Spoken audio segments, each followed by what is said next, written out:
So this was going to be a duo, it's now a trio. Which rat is she? Oh, this is Professor Whiskers. Oh, She's a Dumbo rat, so her ears are on the side of her head rather than on top, which makes her gives her that extra element of dignity. so this is me and Jess and Professor Whiskers. And if it hadn't been lockdown, we would have been doing you our show based on the most extraordinary, rambling farrago of a story that is the 17th century epic Orlando Furioso, um, which Jess and I have sort of got increasingly obsessed by over the last few years. And we've mined Yeah, it for all our favourite characters. And they all turn out to be women. All the best people in this story are all the women. So we thought we'd give you a little intro to some of our favourite characters from what are we calling the show? Because we've got a name for the show which is Women and Power, but we've now got a CD which is yes. something The else al- entirely. well, yes, the album's called Lovers and Fighters because we couldn't fit the whole of the Women and Power show onto a CD because it would be too long. And so we've sort of packed it down into a sort of 35-minute concept album, which focuses more or less only on the main character of Bradamante, um, who is my favourite character. And she is this fearsome female knight. And she's the most fearsome knight of King Charlemagne's court. And she goes out on all these epic battles and quests. Um, but one of the favourite things that I like about her is her relationship with the other main character, Rogero, because it starts out a bit like star-crossed lovers because she's a paladin knight and he's on the rival side. He's a Saracen warrior from across the ocean. But then, once they've been In they love get with to her know each other. backhand. Sorry? He falls in love with her backhand when they're fighting, I think. Yeah, I think they both do. They both fall in love with each other's fighting technique, which I think is a great thing to base a relationship on. But anyway, so yeah, they spar, they fall in love, and then it very rapidly devolves into more a sort of a damsel in distress scenario, but she's the one rescuing him. So it's a sort of a damsel in distress scenario, if that's a thing. Um, and then, but there's this one occasion where she hears that he's got into a different kind of trouble. She thinks that he's been ensnared by the wiles of another woman.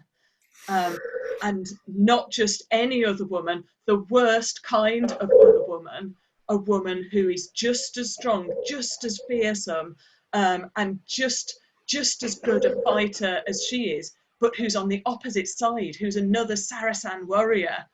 Um, and I think Marion has a great factoid about her. What's the thing about the king? Oh, Marfisa, yes. Marfisa. Marfisa is a woman to fall in love with. Yes, she has no time for love or anything. She's only after war and glory, and she wears at her belt the foreskins of 8 lecherous kings who tried to seduce her before she was 18. So yeah, I mean, you can't really compete with that as a rival in love. And so Bradamante does the only logical thing, which is to stage a full-on holy war and ride into battle just so that she can defeat her rival in love in battle and then hopefully get killed by Rogero in revenge, which I think is a perfectly sort of rational response to a situation like this. It all do it. And so this is the song that she sings on the eve of battle. It's called I Don't Want to Know. Bum, ba-dum, ba-dum, ba-da-da-dum.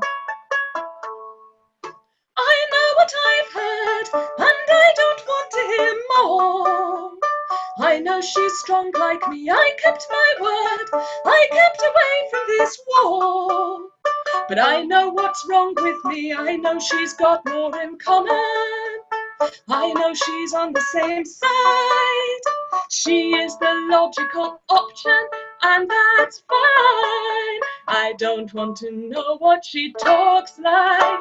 I don't want to know what she wears. I don't want to know what she sounds like till she's screaming at her final breath. I don't want to know what she thinks like, and I don't want to know what she's read. I don't want to know what she looks like till I look right in the eyes of her severed head. I don't care if you kill me, 'cause by then I'd be better off dead. To die by your hand, my beautiful man, is the closest we'll ever get, Whoa, whoa, whoa, whoa. I tried to forget, I tried to fall on my sword. Must have forgotten the plate at my breast, shielding my heart from its force. Now my fate is written, and you are my singular equal. You I am willing to fight. If you can best me in battle, that's all right. I don't want to know what she walks like. I don't want to know what she says. I don't want to know what she moves like till she's running in vain from her death. I don't want to know what she smells like, and please spare me what she's like in bed. I don't want to know what she feels like till she kneels right at my feet with my blade at her neck. I don't care if you kill me, 'cause at least I'll have died as I live. A spear in my fist, your name on my lips, fighting like I always did. I always did. Whoa, whoa, whoa, whoa, I always did.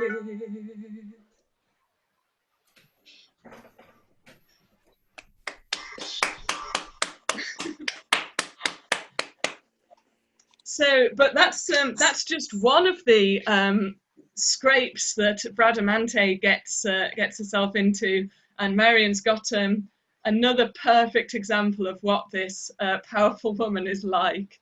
Absolutely. We do love a bit where Bradamante is suicidal. So we tell all those parts. And this is another one of them. So this is the story of Bradamante and the rather small castle.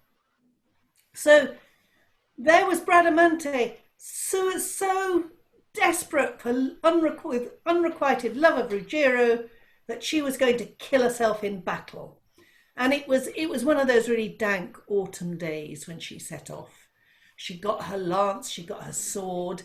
She was wearing a surcoat, the colour of withered leaves, and it was embroidered with weeping cypress trees and teardrops, because she believed in dressing to reflect her mood. And she set off through one of those days where the trees in the forest just drip and everything's black and brown and gungy. And she let the horse go where it wanted. So it was a good thing that she was riding one of the hero horses in this story, Rabican. So Rabican, he was known as the dependable hero horse. And so while Bradamante's head was full of whirling thoughts of grief and love, Rabican was trying to make his way through the forest, and it was quite hard. So it was nearly evening by the time he got out.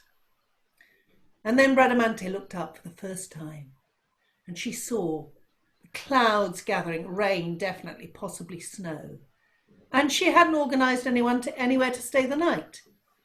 So she hailed a passing shepherd hurrying his sheep home and asked him where she could stay, and the shepherd looked her up and down and said, "Oh, there's nowhere for a night like you, nowhere fit for someone like you to stay, unless you stay in the rather small castle, but you don't want to go there. You don't want to go there. They're a funny lot there."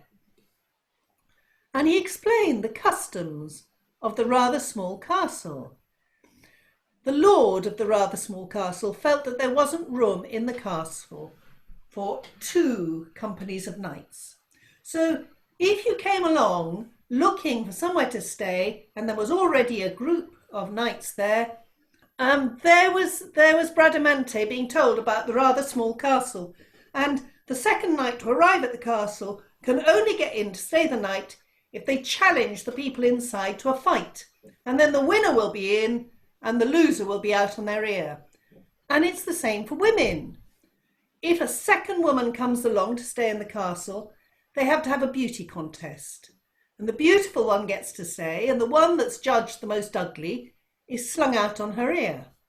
So the shepherd told Bradamante all of this, and Bradamante cheered up right away, because it's well-known fact, there is nothing so good for a case of unrequited love as a good fight. So Bradamante urged her horse Rabican on down the path that the shepherd had shown her. Poor Rabican, he did the best he could. The path was muddy and full of potholes.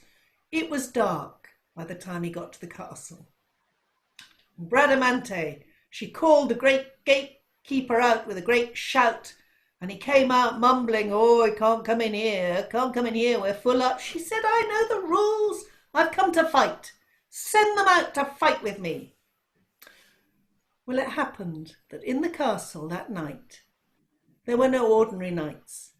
They were the 3 great hairy kings of the northern countries. And they had been sent there for reasons too complicated to go into by the very beautiful Queen of Iceland. And she'd sent them on a quest to find the bravest and finest knight in the whole of Charlemagne's empire and beat them.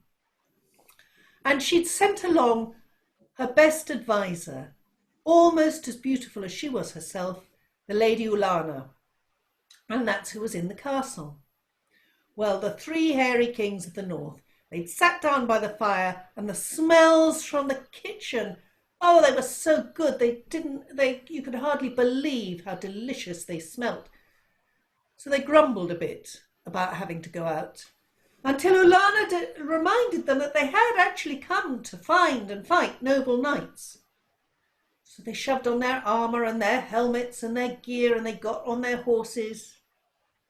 And when Bradamante heard the hooves clattering in the courtyard, when she heard the sound of the bolt being drawn back, she was as excited as a kid on their first date. Rabican, the horse, wheeled and galloped to the far end of the clearing, ready for a good run-up. Bradamante, she got her gold-tipped lance at the ready, and she charged. She sent the King of Sweden flying off to the right with just one blow. The King of Norway she sent off to the left. The King of Denmark did an entire back somersault over the back of his horse and landed head first in the ditch. Bradamante rode into the courtyard unopposed. Well, in the great hall, the Lord welcomed her, led her to the fire. She took off her great iron gauntlets. She took off her helmet. And as she did, her hair, her silken, shining hair, rippled down over her shoulders. Well, the Lady Ulana, the Queen of Iceland's messenger, she knew at once that it could be nobody else except Bradamante, and she ran forwards to greet her. But the lord of the castle looked from one to the other, and then he said, "2 women? 2 women? Can't have 2 women in my castle. We'll have to have a beauty contest." And he clapped his hands, and all the servants came running. The footmen and the scullions and the cooks and the guards and the gardeners and even the old man who spends all day leaning on a gate and chewing on a straw and probably saying, "Hey up, me duck." He came in as well, all of them. They all looked all round. They inspected the two women from every side, poked them and prodded them, and they decided unanimously that Bradamante was the most beautiful. And the host smiled and he pulled out the chair of honour for Bradamante to sit down at the table. And he said to the Lady Ulana, the other one, "You know the rules. Get your stuff. You're on your way out." Well, Bradamante, she took one look at Ulana's face, the way the blood drained from her cheeks at the thought of having to spend all night in the cold and the mud with the three hairy kings. She said, "Wait a minute. This is not fair. I did not come as a woman, I came as a knight. And as a knight, I fought and I won my place in the castle. It's not fair to make me compete twice. Nobody else has to." And the Lord looked a bit confused and he said to her, "But you are a woman." And she said, "It's not your place to say that. It's for me to say. Even if you were to strip me naked, you would not be able to say that I am a woman. I am the only person who decides who I am. And I say I'm a knight. And as a knight, I am this woman's champion. And anyone who wants to throw her out into the rain has to fight me first." And when she said this, well, the lord of the castle, he could see at once the impeccable logic of Bradamante's arguments.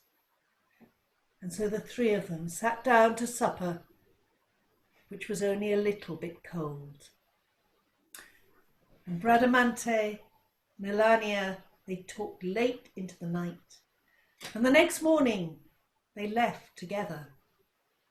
And as they went out of the castle, over the bridge, they saw the three hairy kings of the north, a bit muddier, a bit colder, and a lot more bad-tempered. And they were waiting for a second chance at Bradamante. So once more, Bradamante got her gold-tipped lance at the ready, and once more she sent one off to the right, one off to the left, and the third in a somersault over the back of their horse. And those three hairy kings, it's said, that they were so disgusted that they took off their helmets and their armour and threw it in that ditch along with their swords and their shields. And they gave up being knights. They went back to their own countries. They decided to spend the rest of their lives pickling herring or forming an iconic heavy metal band or any of the other things that Scandinavians do so well, but never again would they bear arms as a knight. But Bradamante and Ulania, they hugged each other when they said goodbye and wondered when they would meet. And as for the next time they did meet and the next trouble that Bradamante had to rescue Ulania from, well, that's a story for another time. But don't worry, because we have another heroine for you to enjoy this evening. And Jess is going to tell you about her. And whereas Bradamante is all that's good, this one's all bad. Well, I mean, I think that's what the author thought. Well, she has a bad press. She has terrible press, and that's why I wanted to write this song, because I wanted to clear her name and I wanted to show her side of the story. Yeah. Because this lady is Alcina, and she is an incredibly powerful sorceress who lives on an emerald green island in the middle of the ocean. But the problem with being an incredibly powerful sorceress is that if eligible young bachelors arrive on flying hippogriffs and fall in love with you, they're so enamored with your garden of earthly delights that often it takes them quite a while to notice that you're actually 300 years old and not entirely immune to the ravages of time. And when Alcina's suitor noticed that she wasn't as beautiful as her enchantments and as her garden and as her island, well, he acted absolutely terribly. He pushed her away from him and he just marched out of the building, and he was like, right, that's it, I'm leaving. And so she thought, no, I'm not standing for this. And so she decided to turn him into a myrtle tree and use it as the centerpiece of her garden of earthly delight, which kind of makes you wonder what all the other plants and trees in the garden are made out of. But this is the song that she sings as she does so.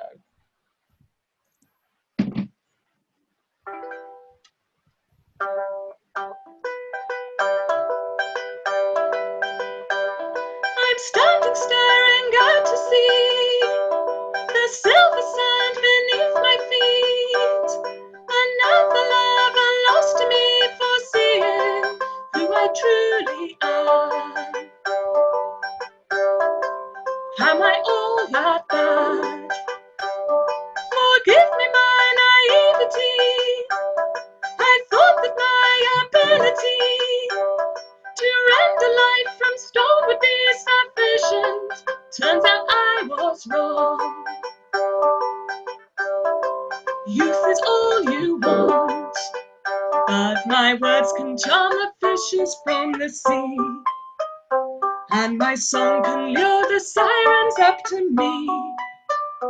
I can whip a zephyr up to fill your sails, or an island on the humpback of a whale, and I can make a garden filled with light. Yeah, I can take a hater and turn him into nature. Yeah, I can make an earthly paradise. It takes a life to learn it. You really have to earn it. I'd like to see you try.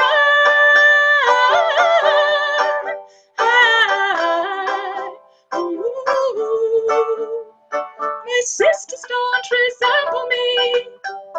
I lack Morgana's villainy. I lack the self-restraint of larger Stella. I just want some fun. Ooh, doesn't everyone? For what would a woman want if she could choose? Doesn't matter, 'cause whichever way she'll lose. I could spend my power on eternal youth. I could squander it to cover up the truth. Or I could make a garden filled with light. Yeah, I could take a hater and turn him into nature. Yeah, I could make an earthly paradise. It takes a life to learn it. You really have to earn it. I'd like to see you try.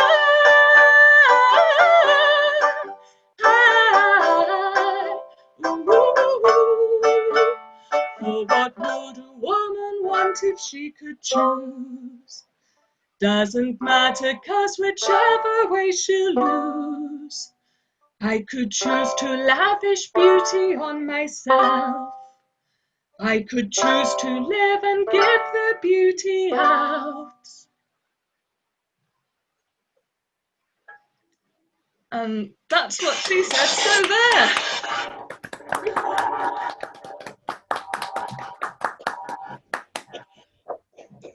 Marion and Jess, thank you both ever so much.